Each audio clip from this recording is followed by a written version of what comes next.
We're going to create online presence in our Facebook Messenger application.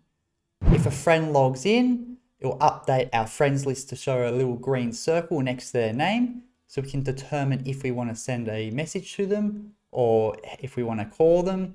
If they're offline, perhaps we'll do a push notification to their mobile device.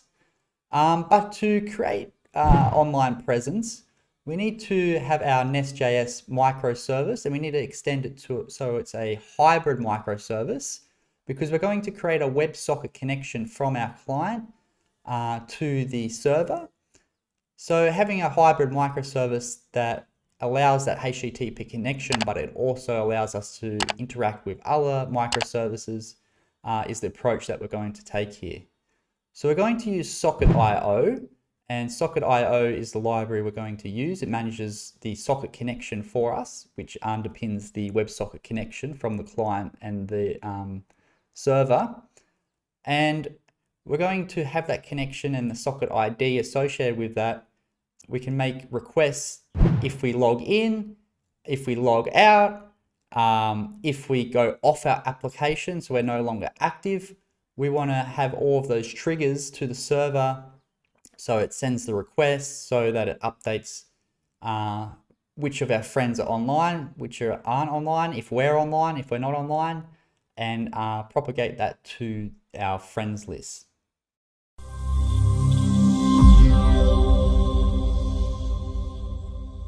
I would like to start off by doing a demonstration of the online presence. So in the Android emulator, we're going to log in as john@gmail.com. We log in, it makes the request to the server, and after we're loaded in, we can see our friends list here. So I've got the same name, but this is John 2 and John 3.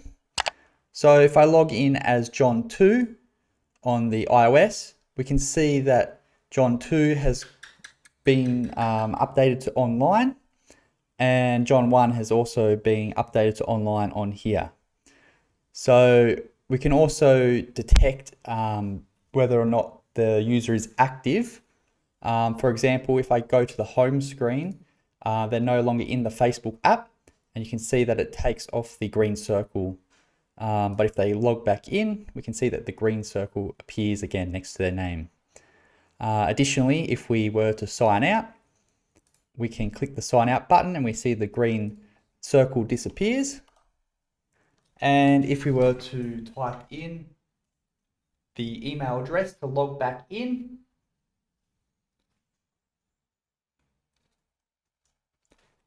and we log in here, we can see that when this loads to log in, this green circle has been updated here. So let's go ahead and build this out. So let's start off with NestJS. The first thing we want to do is we want to install 3 libraries at NestJS/WebSockets, SocketIO, and at NestJS/platform-socket.io. Now, it's important that you install the right versions, and the right versions are the same versions as the Nest version you're on. So I'm on version 9.0 for the NestJS common here. And you can see that the NestJS platform SocketIO and also the WebSockets are 9.0.0. So if you don't have the right versions, you may get some mismatching types and stuff like that. So it's important that you get the right versions. So let's start off with setting up the hybrid microservice. So we've already created the presence module, a very basic bare bones NestJS module here. Now we're making it a hybrid microservice because we need to connect to it from the front end through a WebSocket connection, but we also want to make microservice calls to other things in our system. So because of that, we want to have a port here. We want to expose a port of 6,000. And we're choosing 6,000 because 4 and 5,000 and 3,000, they're already taken. So we can just go to the main TS file here. And this is in the presence module here. So we just need to await and listen to 6,000. So we can listen, we can start the microservices and start this as a microservice and also listen to it as a regular, HTTP open port. So we connect to the microservices in the same way as before, and we can access the config service and the shared service as needed. And I've also got this app.enabled cores here, so we don't get any cores issues. So with that said, let's come to the presence module, and let's just go ahead and import the shared module. And we can go ahead and we can register the auth service, and we can access the environment variables for the RabbitMQ auth service. So we've already seen this before. And then we can also import the cache module from NestJS Common. And we're importing the cache module in here, and then we're going to register it. And then we also want the presence gateway. So we haven't created that yet, but we will. And we're going to have that located next to the module here. So we can go ahead and import that. And then we can add it as a provider. And we'll see that in just a moment. Let's just add a quick interface here. So we want this active user interface. We need a way to be able to tell if a user is logged in or not. So we need to make a WebSocket connection with SocketIO. So we need the ID of the user. We need their socket ID. And we also need a flag to be able to determine if they're active or not. And then most of the work is just in this presence gateway here. So we can see that it's just a class. We're exporting a class and we're calling it a presence gateway. And all it's got in it so far is an empty constructor. So it needs an annotation. It needs the WebSocket gateway. And the WebSocket gateway and many of these socket related things are coming from NestJS WebSockets here. And we've got this cause to true. So we do have the cause enabled in the when we're instantiating the server, but WebSockets, they build up on the HTTP protocol, and just because there's a couple of extra steps involved with WebSockets compared to regular HTTP requests, we need to add in this cause true here as well. So what we want to do is we want to implement the on gateway connection and on gateway disconnect interfaces, which come with their own methods. And essentially what we want to do is, because we've got the auth service, we want to protect a few things. We want to use some of the auth service to get some user related data. So we just go ahead and we inject it. And because we've declared it in the module, we can inject it like this, and then we can get our auth service, which is the client proxy from the NestJS microservices. And we also want to inject the cache manager, and we're just going to call that cache. Now, no, in the previous video we've set up, or we showed how we could do some Redis caching, and we showed in particular in-memory stuff. We will be doing in-memory stuff for determining if they're online or not, and we're going to circle back to Redis. But the reason I'm not including it here is because I was intending to use Redis as a persistent data store, so it can store all of our messages. So just to avoid confusion between the two types of Redises, in-memory or persistence, I'm just going to use the regular in-memory cache, and then I'm going to circle back to it. So I'm not sure if that's more or less confusing, but hopefully it simplifies things if you just click on this video and you didn't watch the previous one. I'll put a link here to the previous one though, if you want to check that out, because we'll circle back to Redis. So basically what we need here is we need this annotation, the @WebSocket server, which is of the type server, and that's coming from SocketIO. And I probably should have mentioned that the cache is coming from Cache Manager. And basically this is going to allow us to, we're going to need to push stuff from the server to the client. So we're going to need access to the server and then a socket ID. So the client connects to the server and they get a socket ID that SocketIO generates, which is a unique connection, and we're going to have some authorization stuff, or authentication. So we need to get the JSON Web Token to secure our routes. So basically we want to start off by having this handle connection function, and this comes from implementing the on-gateway connection. And there's also a disconnect one for the on-gateway disconnect.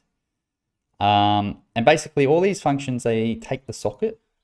So basically when you connect from the client will automatically sort of connect and have the socket ID connection, and it passes it to that. So all that heavy work is sort of done by the library itself. And then we can just go ahead and handle the connection.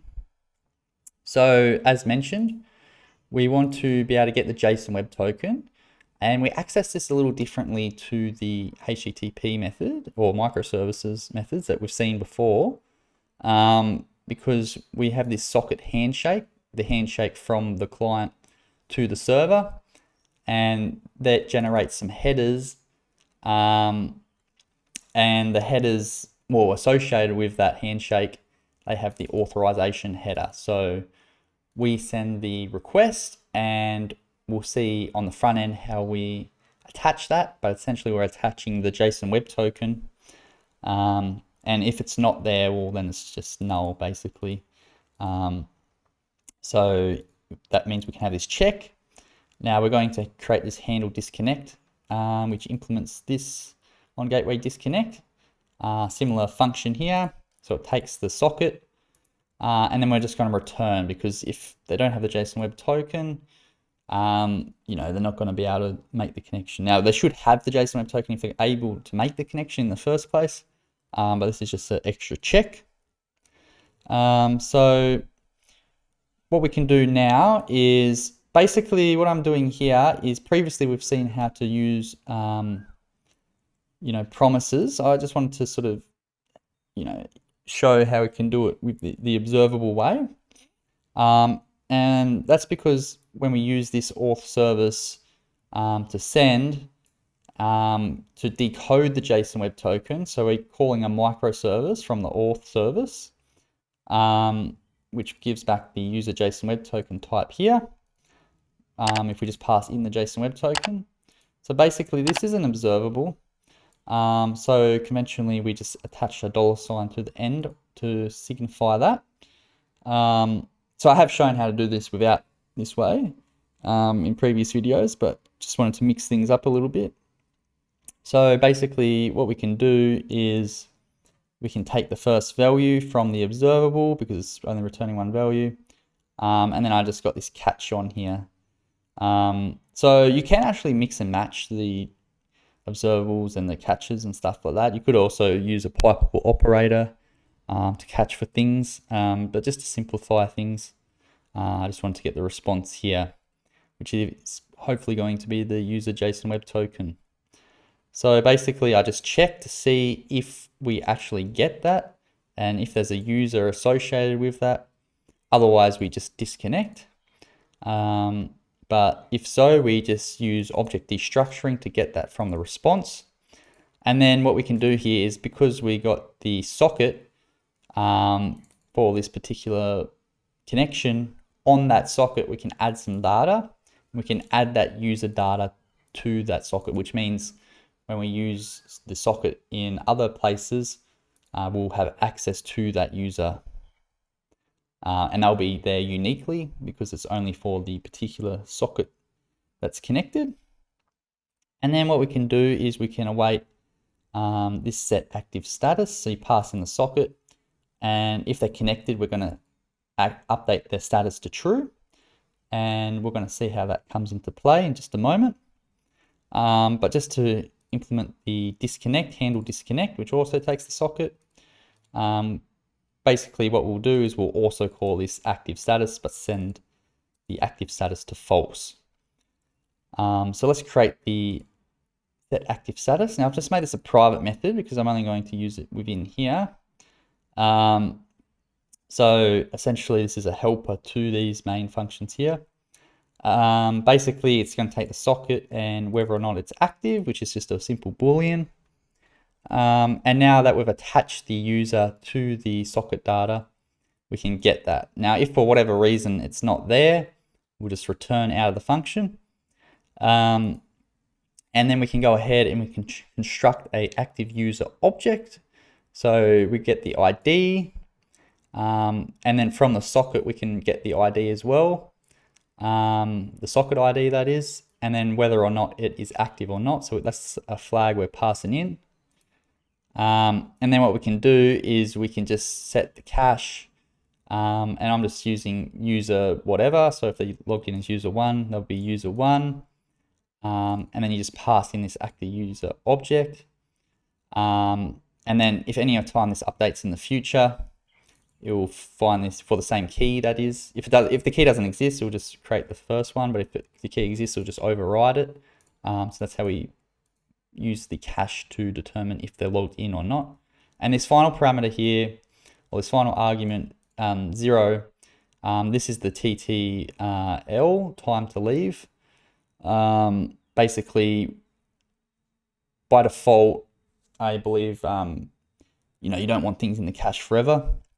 Usually it's like a 5-second thing. So if you hit an API endpoint and then you hit it again, if there's no unique information to give back, they'll cache for that long. But 0, it represents infinity basically. So we want this to be cached in memory indefinitely. So after we've set that, we can go ahead and, well, now that we know that we're logged in or we're not logged in, we need to emit that to all of our friends. So it's one thing to know that whether or not we're logged in, but everyone on our friends list needs to be aware of that. So then they can have the online presence updated. So let's create the helper function, get friends. So this get friends helper function is going to work off the particular user that made the request. So if I make a request, I want to be able to get all my friends. So basically we'll do this in a similar way. So we've already created this get friends function. So we can just call that microservice, the auth microservice. And we're expecting a bunch of friend requests back for the command get friends if we pass in our user ID. So basically, the friend request that we get back, we want the first value from the observable, and then if there's any errors, we'll just go ahead and catch that. I do have another video on error handling if you want to go into more detail about that. So if there is no friend request, just simply return. So what we need to do here is we need to get the friends from the friend requests. So the friend requests, they have both the creator and the receiver. So what we want to do is we just want to map through our friend requests, and for every friend request, we can determine if the user is the creator or not, and that's dependent on if the user ID that's passed in matches the creator ID. So basically, the friends, the details that we want, recall that both the creator and the receiver details are both there in the object. We don't want our own details, we just want to determine the other person's details. So if the user's the creator, well, we can get the receiver, but if the user isn't the creator, we can go ahead and get the creator. So basically, we're just getting the information. I think I've covered that in the previous video, but yeah. So basically the constant ID, we want to use object destructuring to get the ID, first name, last name, and email from those friends' details. And then because we're in a map here, we just want to return those particular ones. So yeah, again, if that wasn't clear, the friend requests, they have a one-to-many, many-to-one sort of thing where each friend request has a foreign key associated with a user, and it has both the creator user and the receiver user. So depending on if you're the creator or the receiver, depends on which part of that object you want back. And essentially you just want the opposite to what you are, because if you were the creator, you don't want the creator information back because that's your information. So we want the receiver information back. Otherwise, if we're not the creator, then we want the creator's information because that will be the corresponding friend. It just comes in pairs. So we just return those friends there. So what we can do now is, now that we've gotten the friends, we need to loop through them, and we sort of need to emit to that through a socket connection if they're active to update their details. So we can just get the friends by calling that method we just created and just passing the active user ID. And then we have this loop here. So for f of friends or friend of friends, we can go ahead and we can get the user from the cache. So based on their friend ID, you can get the user. So it's perfectly possible that the user doesn't exist in cache at the moment because they may haven't logged in before on this particular application. So if that isn't the case, we just continue to the next iteration of the loop. But if they are, we just cast the friend to the user, to the active user type, which is going to be the friend, which is why I haven't used friend here. And basically this is how it works in WebSocket connections. We have access to the server and we want to send something to the client. So if you're on the server and you use the to method, that's sending it to the client. And the way you send it to the client is through the socket ID, because the client has made a connection with the server and there's a socket ID associated with that. And that means the server and the client, they're both listening for one another. So if you send it, the request to the server, to the client from the server, there's this emit method. And basically you have this tag here.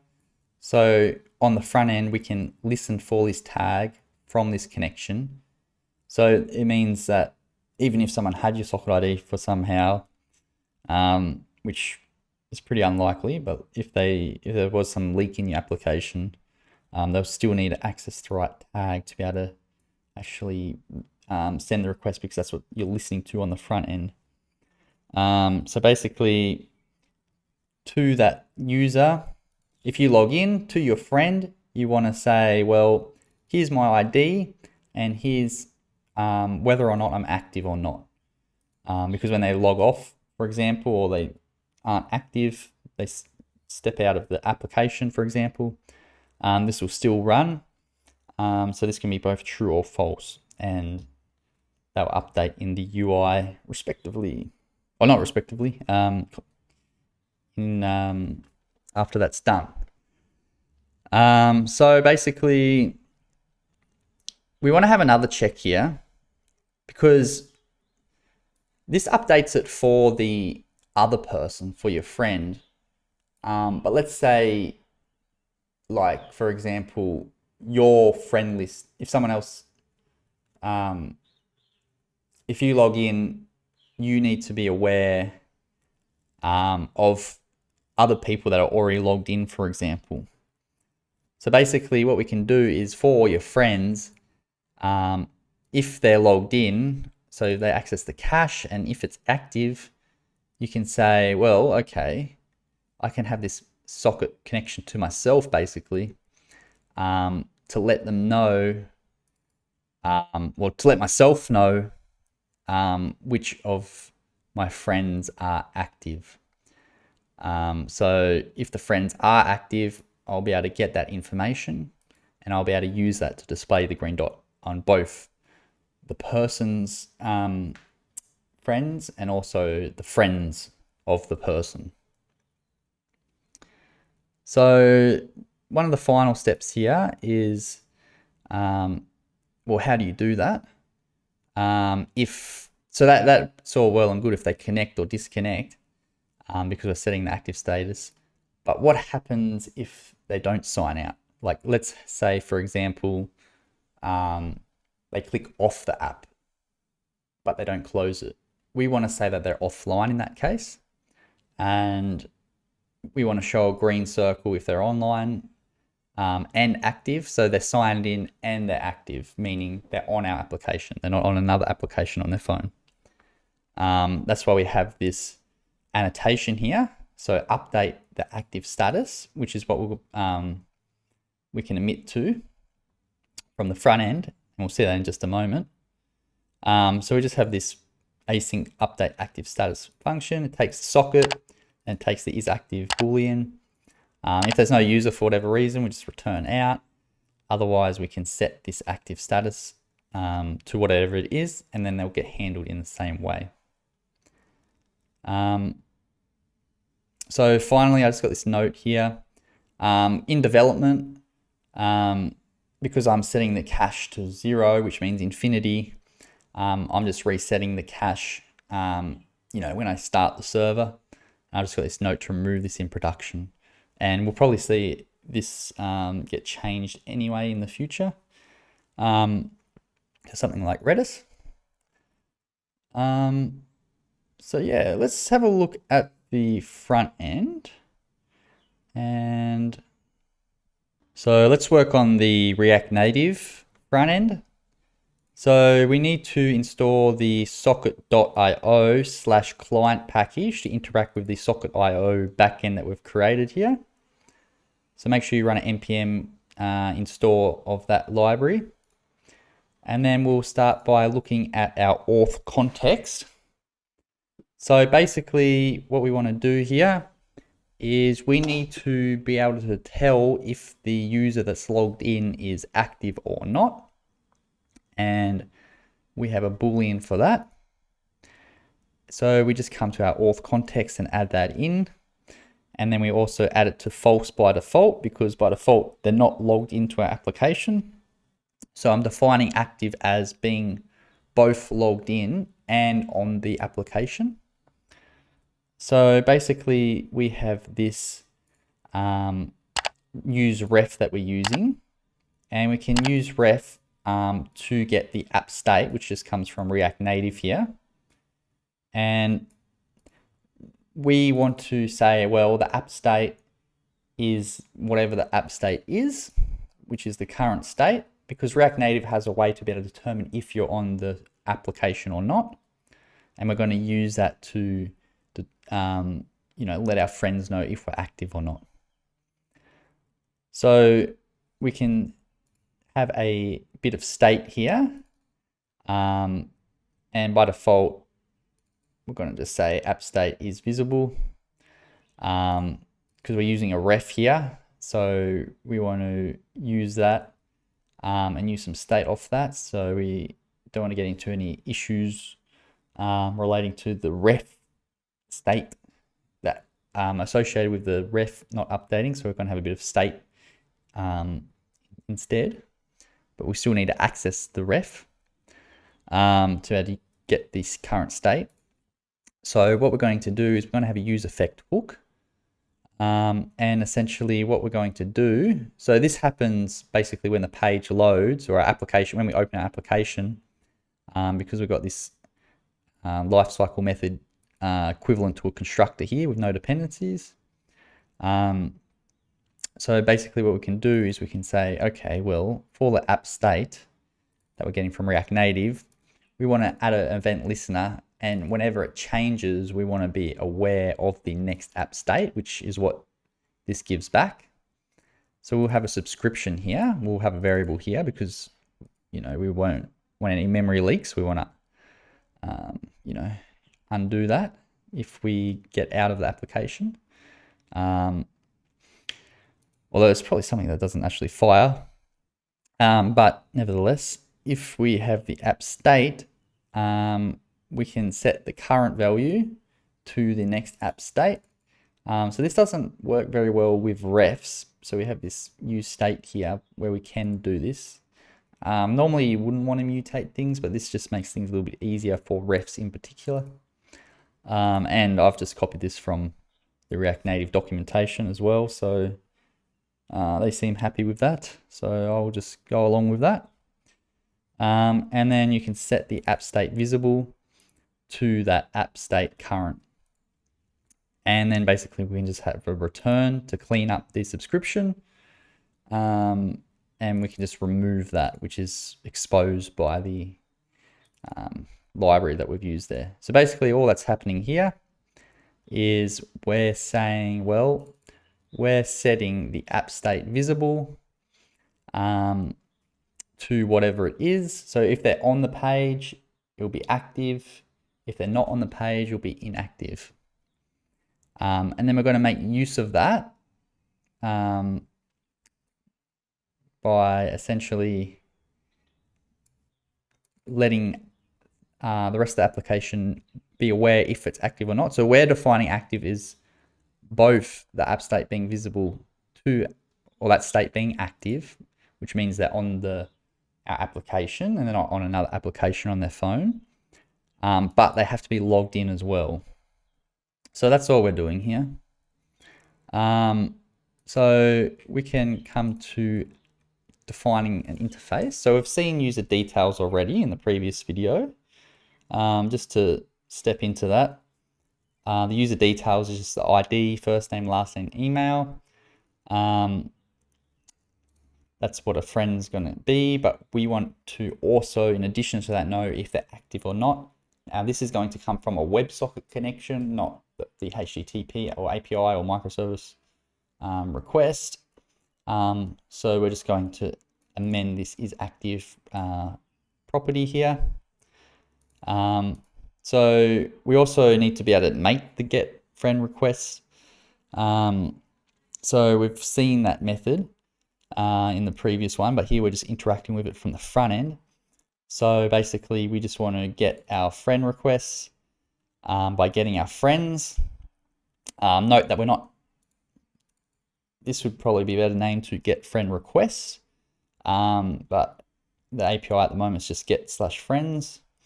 And the main reason is because we've set up, well, I have previous videos in the LinkedIn clone series about friend requests, friends, friend management, going to a profile, adding the friend, all that sort of stuff. I didn't want to duplicate that here. So if you do want to go into much more detail about that, check out that video. Otherwise, we're just doing this simply just to have dummy friends in our application that we can contact. So we just make this API call here, pretty simple. So one more model or interface that we have here is in the people folder. I've got this models here, and a friend request is just going to be the ID, creator, and receiver. So we've seen that before. And then get friends. Now this is a helper to change the get request, the friend request into friends. So I've seen this in the back end.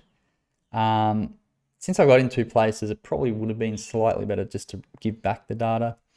But again, I didn't want to go into too much detail about the friend management stuff, so I just copied that code here.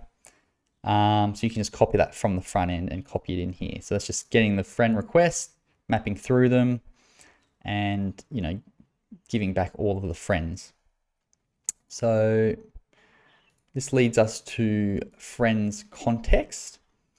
So basically we want a provider around our application because we're going to need to know the friends in multiple pages, for instance, and stuff like that.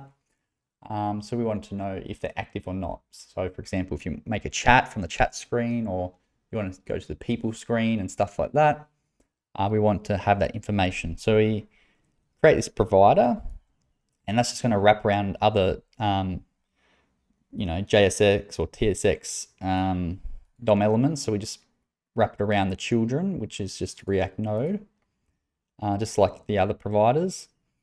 So we want to return the friends context, which we're yet to create. dot provider, and the values we want to give back is, well, we want to give the friends back with the active state or not, and we want to know if they're loading or not, because if the friends are loading, well, we can't really do much with the friends until they're loaded, so we need to show a loader. So what we do is we start off by, and we also need to use the context from auth context, because we need to know things about the current user and if they're logged in and their JSON Web Token and if they're active. So the auth, if you look at the app here, we can see that we're going to have the auth provider, and then we're also going to have the friends provider. So the friends provider can use information from the auth provider. So we can use that context there. Now we're making a WebSocket connection.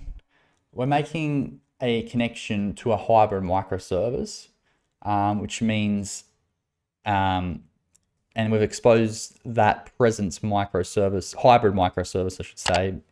So it has access to the HTTP protocol requests or connections on that port 6000. I'm using an emulator, so for both Android and iOS. iOS lets you just use localhost 6000, but Android, the emulator doesn't. So you just need to prefix the port with this 10.0.2.2. And if this was production, then you would want to just show your production URL there. So basically, what we want to do is we want to use the SocketIO client to essentially, so in the friends context, we want to have the connection to the server. So we can do this, and I put this in a use memo hook because basically we just want the outcome of this, and it's only going to be different if we, we'll log out and we log into a different user. We have a new JSON Web Token. And I've just chucked the base URL in here, so it didn't complain, although this is constant. So essentially, if you log out and log in, well, okay, then you need a new connection. But other than that, you don't need a connection. So I'm using this use memo hook just to avoid any re-renders. Now, I'm not actually sure. I haven't looked at the source code for SocketIO library. It could be based on the singleton pattern, for example, which only lets you have one connection. But just to ensure that and ensure we don't get any re-renders, I'm just going to do this to avoid reading the source code of the library. So basically, you can just pass in the base URL. And we've got these transport options. So these transport options, these let you add extra headers, for example. So it's nested in this polling method. I don't know what this is, object property name. And then extra headers, and then authorization. So it's quite a bit of nesting to get there, but that's just the way the options are exposed by the SocketIO client. So you just, you got to follow their documentation to do that.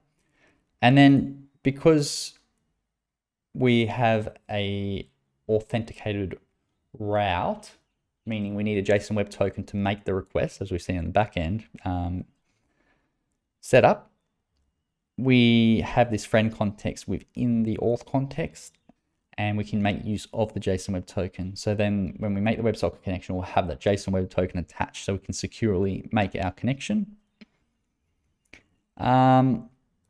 So basically from here, this is where we want to use the socket connection to, receive or give commands. So emit, basically emit means send to. So we can emit to the server this update active status. And if you recall, if you look at the Visual Studio Code, we have this subscribe message here.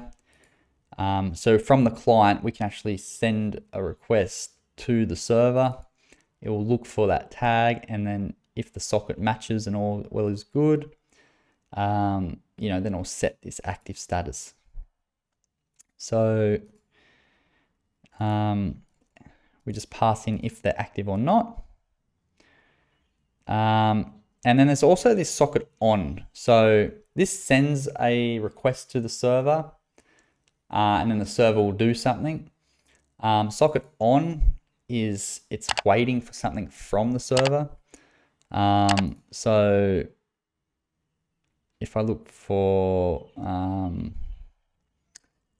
let's see, probably this emit status to friends, for example, we can see that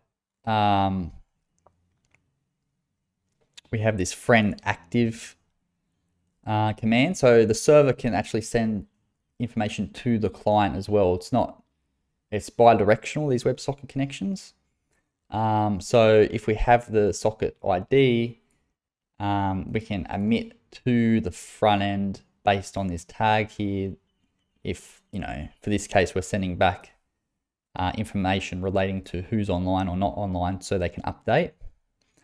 So, the front end needs to be constantly listening to that. So it's because there's a WebSocket connection between the front end and the back end, when that particular event occurs, it can be identified by this tag here. And then we're getting the ID of the user and whether they're active or not back. So with that information, what we can do is we can set friends. So we'll need to have some state for that. But basically, we're going to have all of our friends. Now, if there's no ID associated with the user details for whatever reason, well, then we'll just return the previous friends. If the user ID, the user ID that you're logged in with, if that's not equal to the ID that you get back, or if that is equal, it means that the request is being sent to yourself. And we do use that. For example, if you log in and then somebody else logs in, that second person that logs in needs to be aware of the first person that logs in. So there needs to be a way to be able to determine for them to update as well.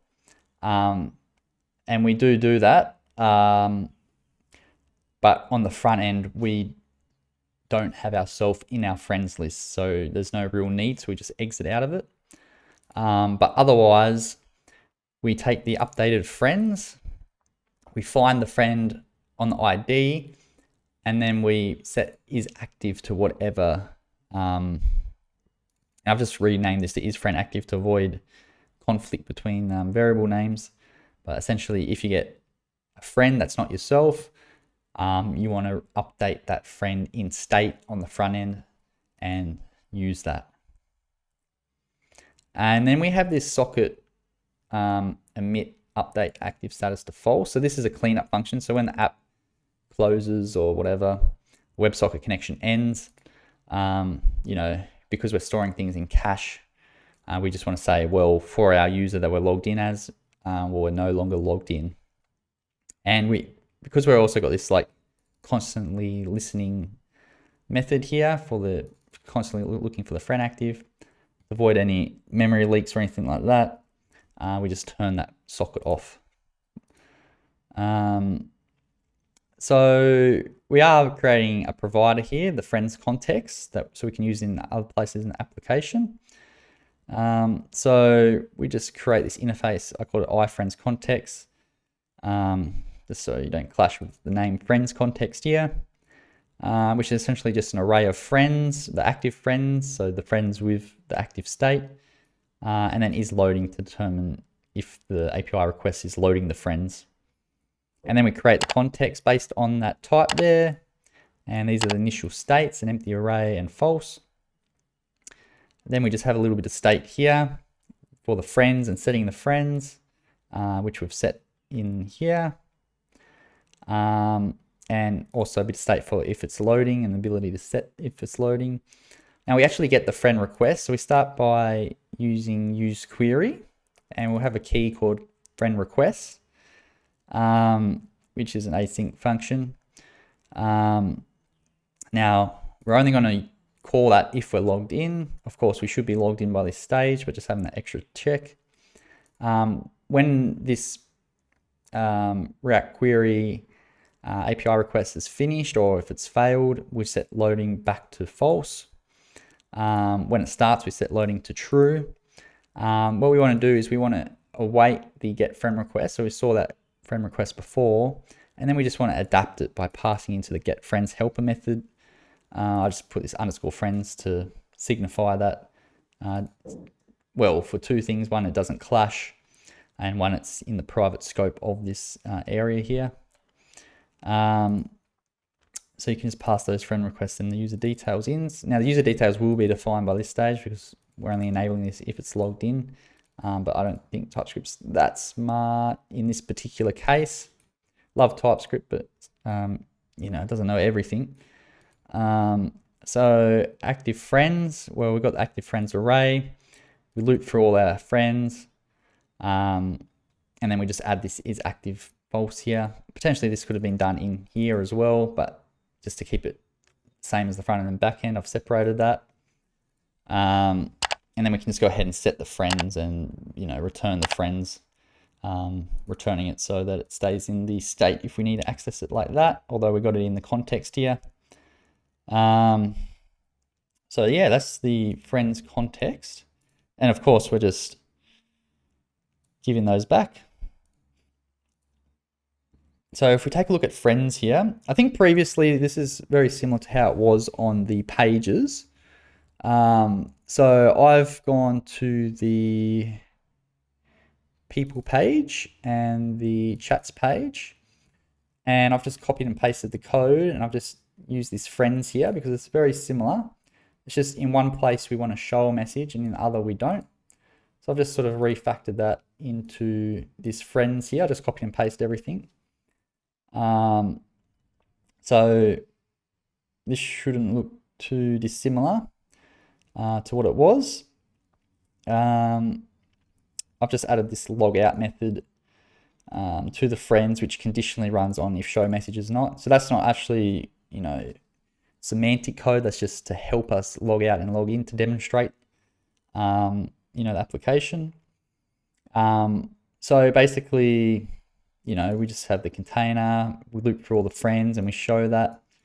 And then we have this show message prop here. So that's the only real difference here. I've also just added the loader. I think it was white before. So I've just added the color black. So if I've added dark to the loader, which I have here, you know, I've just done a ternary to display that, because when you log in and it's a blue background, you want white loader. So that's essentially that. And also the colors, I've just added one more color here. The green for the actual, you know, the circle to say if they're online or not. And then I've just have this friend here, this friend component here. So this is all similar. It's just now friend, we can get is active. We can use destructuring from that. So the only thing we're adding here is, you know, if they're active, you know, show the avatar icon. So basically I've sort of styled this myself. It's sort of like a hybrid between using this and custom styling. But this is just the green circle you see in the bottom left there. So if I open this simulator here, you can see them online on both of them. And then you've got this green circle here. And then if I click off, click back on, you can see everything's working nicely still. So yeah, that's essentially that. So that's online presence. Thanks so much for watching, guys. We're going to use the online presence to be able to use chat, because depending on how if you're online or not, if you're online, you can use WebSocket hybrid microservice to create a chat room. So that'll be exciting. But if they're offline, you can also push notifications. And it's also similar to the calls as well. If they're online, you can make the call, If not, maybe show a push notification or something like that. So make sure you subscribe so you can stay tuned for those exciting videos. And thanks so much for watching. Cheers.